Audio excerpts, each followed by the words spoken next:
जय हिंद बच्चों। आज हम कक्षा 12 की पुस्तक है मानव भूगोल के मूल सिद्धांत का अध्याय 4 मानव विकास पढ़ेंगे।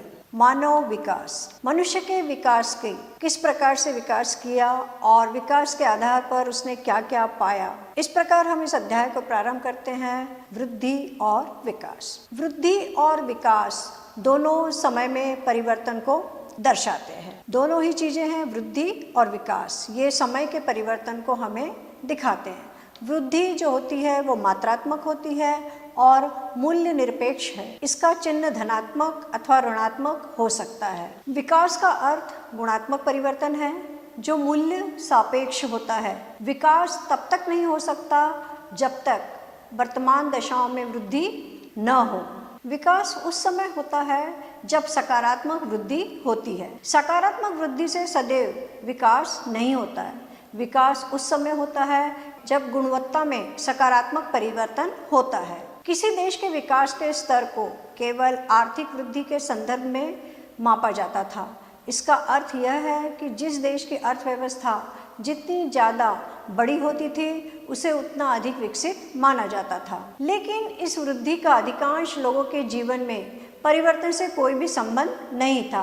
किसी देश में लोग जीवन की गुणवत्ता का जो आनंद लेते हैं, उन्हें जो अवसर उपलब्ध है और जिन स्वतंत्रताओं का वे भोग करते हैं, विकास के महत्वपूर्ण पक्ष है। मानव विकास की अवधारणा का प्रतिपादन डॉक्टर महबूब उल हक के द्वारा किया गया था। डॉक्टर हक ने मानव विकास का वर्णन एक ऐसे विकास के रूप में किया जो लोगों के विकल्पों में वृद्धि करता है और उनके जीवन में सुधार लाता है। ये विकल्प स्थिर नहीं होते हैं बल्कि ये हमेशा परिवर्तनशील होते रहते हैं। विकास का मूल उद्देश्य ऐसी दशाओं को उत्पन्न करना है जिनमें लोग सार्थक जीवन व्यतीत कर सकते हैं। लोग स्वस्थ हो, अपने विवेक और बुद्धि का विकास कर सकते हो, वे समाज में प्रतिभागिता करें, अपने उद्देश्यों को पूरा करने में स्वतंत्र हो। डॉक्टर महबूब उल हक और प्रोफेसर अमर्त्य सेन घनिष्ठ मित्र थे बच्चों, और डॉक्टर हक के नेतृत्व में दोनों ने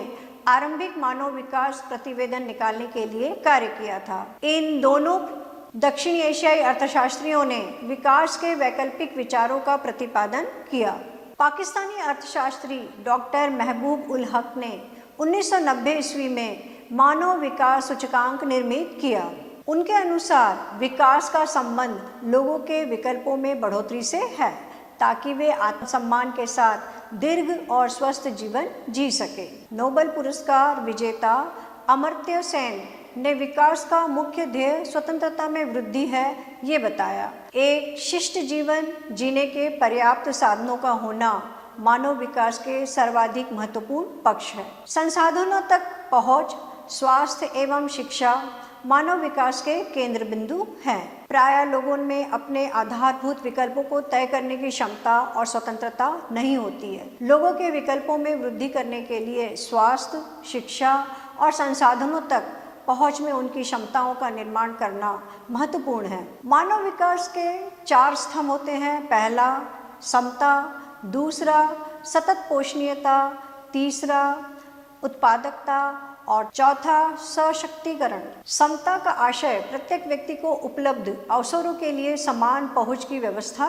करना है। सतत पोषणीय मानव विकास के लिए आवश्यक है कि प्रत्येक पीढ़ी को समान अवसर मिलते रहे। उत्पादकता का अर्थ है मानव श्रम, उत्पादकता अथवा मानव कार्य के संदर्भ में उत्पादकता है। लोगों में क्षमताओं का निर्माण करके ऐसी उत्पादकता में निरंतर वृद्धि की जानी चाहिए। सशक्तिकरण का अर्थ है अपने विकल्प चुनने के लिए शक्ति प्राप्त करना। ऐसी शक्ति बढ़ती हुई स्वतंत्रता और क्षमता से ही आ सकती है। मानव विकास के उपागम, सबसे पहला है आय उपागम, कल्याण उपागम, तीसरा न्यूनतम उपागम और चौथा क्षमता उपागम। मानव विकास मापन, मानव विकास सूचकांक HDI स्वास्थ्य, शिक्षा और संसाधन है। स्वास्थ्य का मूल्यांकन करने के लिए चुना गया सूचक जन्म के समय जीवन प्रत्याशा है।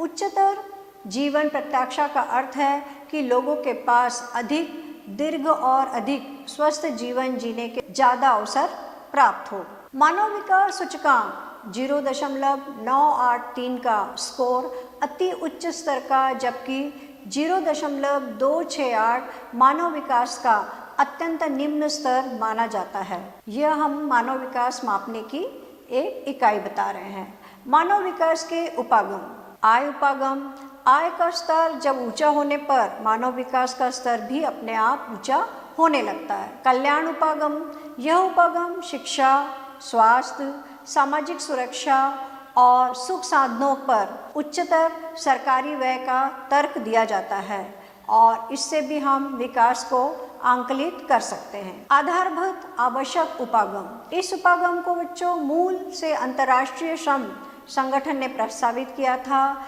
इसमें 6 न्यूनतम आवश्यकताओं जैसे स्वास्थ्य, शिक्षा, भोजन, जलापूर्ति, स्वच्छता और आवास की पहचान की गई है। मतलब इस सभी चीज़ों में जो संपूर्ण है वही विकास का दायरा माना गया है। क्षमता उपागम, इस उपागम का संबंध प्रोफेसर अमर्त्य सेन से है, जिसको इन्होंने अपनी परिभाषा में और अपनी थीसिस में बताया है। 1990 ईस्वी से प्रतिवर्ष संयुक्त राष्ट्र विकास कार्यक्रम UNDP मानव विकास प्रतिवेदन प्रकाशित कर रहा है। यह प्रतिवेदन मानव विकास स्तर के अनुसार सभी सदस्य देशों की कोटि क्रमानुसार सूची उपलब्ध कराता है। मानव विकास सूचकांक और गरीबी सूचकांक UNDP के द्वारा प्रयुक्त मानव विकास मापन के 2 महत्वपूर्ण सूचकांक है। सूचकांक मानव विकास में कमी मापता है। यह एक बिना आय वाला माप है। किसी देश के मानव विकास में कमी दर्शाने के लिए 40 वर्ष की आयु तक जीवित न रह पाने की संभाव्यता, प्रौढ़ निरक्षरता दर, स्वच्छ जल तक पहुँच न रखने वाले लोगों की संख्या और अल्प भार वाले छोटे बच्चों की संख्या सभी इसमें गिने जाते हैं। मानव विकास को मापने की विधियां निरंतर परिष्कृत हो रही है। भूटान विश्व में एक अकेला देश है जिसने सकल राष्ट्रीय प्रसन्नता को देश की प्रगति का आधिकारिक माप घोषित किया है। प्रसन्नता की कीमत पर भौतिक प्रगति नहीं की जा सकती। सकल राष्ट्रीय प्रसन्नता हमें विकास के आध्यात्मिक, भौतिक कला और गुणात्मक पक्षों को सोचने के लिए प्रोत्साहित करती है। अंतर्राष्ट्रीय तुलनाएं, मानव विकास की अंतर्राष्ट्रीय तुलनाएं रुचिकर है। प्रदेश के आकार और प्रति व्यक्ति आय का मानव विकास से प्रत्यक्ष संबंध नहीं है। मानव विकास में बड़े देशों की अपेक्षा छोटे देशों का कार्य बेहतर रहा है। मानव विकास में अपेक्षाकृत निर्धन राष्ट्रों का कोटि क्रम धनी पड़ोसियों से हमेशा ऊंचा रहा है। उदाहरण के तौर पर अपेक्षाकृत छोटी अर्थव्यवस्थाएं होते हुए भी श्रीलंका, ट्रिनिडाड और टोबैको का मानव विकास सूचकांक भारत से भी ऊंचा है। इसी प्रकार कम प्रति व्यक्ति आय के बावजूद मानव विकास में केरल का प्रदर्शन पंजाब और गुजरात से कहीं बेहतर है। अर्जित मानव विकास स्कोर के आधार पर देशों के 4 समूहों में वर्गीकृत किया जा सकता है। मानव विकास, संवर्ग, मानदंड और देश। मानव विकास का स्तर, मानव विकास सूचकांक का स्कोर और दोनों देशों की संख्या। अति उच्च मानव विकास का स्तर जो है 0.800 से ऊपर होता है, जिसमें हमारी पूरी संसार के 59 देश इसके अंतर्गत आते हैं। उच्च मानव विकास दर 0.701 से 0.799 के बीच होता है और इसमें 53 देश आते हैं। मध्यम मानव विकास सूचकांक, इसमें 0.550 से 0.700 के बीच के विकास दर होती है और इसमें 39 देश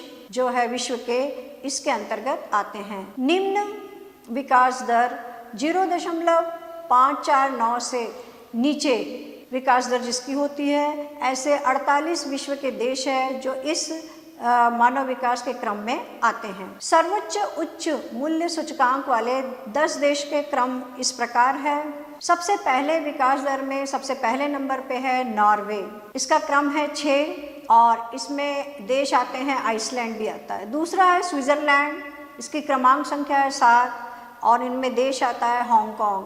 ऑस्ट्रेलिया है तीसरे क्रमांक पर जिसकी 8 है और इसके अंतर्गत देश आता है स्वीडन। चौथे नंबर पे है आयरलैंड, 9वीं विकास दर है और इसके अंतर्गत आता है सिंगापुर। जर्मनी है जो 10वें नंबर पर और नीदरलैंड इसके अंतर्गत देश आता है। इन देशों में शिक्षा और स्वास्थ्य सेवाओं को उपलब्ध कराना सरकार की प्रमुख और महत्वपूर्ण प्राथमिकता है। उच्चतर मानव विकास वाले देश वे हैं जहां पर सामाजिक खंड में बहुत निवेश हुआ है। मानव विकास के मध्यम स्तरों वाले देशों का वर्ग विशालतम है। मध्यम मानव विकास वर्ग में कुल 39 देश है। अधिकांश देशों का विकास द्वितीय विश्व युद्ध के बाद की अवधि में ही हुआ है। अनेक देशों का विकास 1990 में तत्कालीन सोवियत संघ के विघटन के पश्चात हुआ है। मानव विकास के निम्न स्तरों वाले देशों की संख्या 38 है।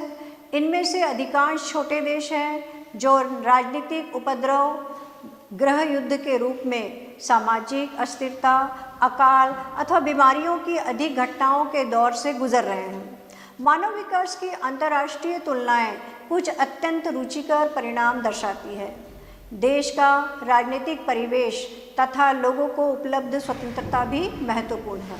मानव विकास के उच्च स्तरों वाले देश सामाजिक सेक्टरों में अधिक निवेश करते हैं और राजनीतिक उपद्रव और अस्थिरता से प्रायः स्वतंत्र रहते हैं। इन देशों में संसाधनों का वितरण भी अपेक्षाकृत समान होता है। दूसरी ओर मानव विकास के निम्न स्तरों वाले देश सामाजिक सेक्टरों की बजाय प्रतिरक्षा पर अधिक व्यय करते हैं। यह दर्शाता है कि ये देश राजनीतिक अस्थिरता वाले क्षेत्रों में पड़ते हैं और त्वरित आर्थिक विकास प्रारंभ नहीं कर पाते हैं अपने देश की इस समस्या के कारण। तो इस प्रकार बच्चों हम देखते हैं कि आर्थिक विकास भारत और विश्व में किस प्रकार धीरे धीरे होता जा रहा है और इसका प्रभाव आज तक हमारे ऊपर क्या पड़ रहा है और विकास की गति किस प्रकार मापी जाती है और विकास के दर के लिए हम किन किन चीज़ों को अपना माध्यम बनाते हैं, यह हमने आपने इस अध्याय में पढ़ा। इसके लिए अगर आपको अभ्यास के प्रश्न करें तो ज़्यादा अच्छे से यह अध्याय समझ में आएगा। प्रश्न है कि वृद्धि और विकास में अंतर लिखिए। प्रश्न दूसरा है बच्चों, नोबेल पुरस्कार प्राप्त भारतीय अर्थशास्त्री का नाम लिखिए। प्रश्न तीसरा है सार्थक जीवन का उदाहरण लिखिए। आपको एक उदाहरण लिखना है। और चौथा प्रश्न है मानव विकास के 4 स्तंभ कौन कौन से हैं। प्रश्न पांचवा है मानव विकास का मापन हम किस आधार पर करते हैं या हमारे मानव विकास का मापन किस आधार पर किया जाता है। प्रश्न छठा है भूटान देश के मानव विकास के बारे में लिखिए। प्रश्न सातवां है अति उच्च स्तर मानव विकास देशों की संख्या कितनी है। आठवां प्रश्न है उच्च मूल्य सूचकांक 10 देशों के नाम लिखकर विश्व मानचित्र में दर्शाइए। इसमें आपका प्रायोगिक भी हो जाएगा और एक परियोजना कार्य द्वारा भी यह प्रश्न हो जाएगा पूर्ण। प्रश्न 9वां है मानव विकास सूचकांक के आधार पर देशों का वर्गीकरण किस प्रकार किया जाता है। और अंतिम प्रश्न है मानव विकास के 3 मूलभूत क्षेत्र कौन कौन से। बच्चों अगर आप यह प्रश्न हल कर लें तो आपको यह अध्याय बहुत अच्छे से समझ में आ जाएगा और आपको कंठस्थ भी हो जाएगा और यह छोटे प्रश्नों के आधार पर आप बड़े प्रश्न भी कर सकेंगे और समझ परख के प्रश्न भी आपके लिए इसके अंतर्गत आ गए हैं। इस प्रकार यह अध्याय हमारा समाप्त होता है। अगले क्लास में मिलेंगे बच्चों। जय हिंद।